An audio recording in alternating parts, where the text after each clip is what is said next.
السلام علیکم ورحمۃ اللہ وبرکاتہ۔ پیارے ناظرین، آج ہم آپ کی خدمت میں تعلیم و تدریس کے لیے ضروری ہدایات لے کر حاضر ہوئے ہیں۔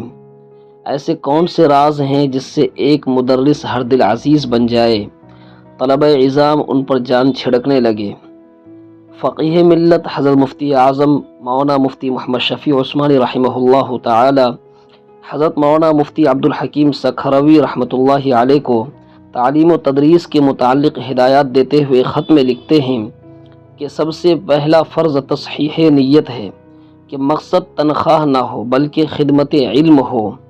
دوسری ضروری بات یہ ہے کہ جو کتاب پڑھائیں اول اس کے خود سمجھنے کی پوری کوشش کریں، سمجھ میں نہ آئے تو دوسرے علماء سے دریافت کرنے میں عار نہ کریں۔ تیسری بات یہ ہے کہ اپنا فرض صرف سبق پڑھا دینا نہ سمجھیں بلکہ طالب علم کے سینے میں ڈالنا فرض سمجھیں، اس کی ہر ممکن تدبیر عمل میں لائیں۔ چوتھی یہ کہ ان کو صرف علم سکھانا مقصد نہ رہے، مسلمان بنانا اصل مقصد ہو۔ اعمال و اخلاق کی نگرانی رکھیں۔ اگر آپ نے صحیح طور سے استعمال کیا تو یہ مدرسہ ہی آپ کے لیے خانقاہ کا کام دے گا۔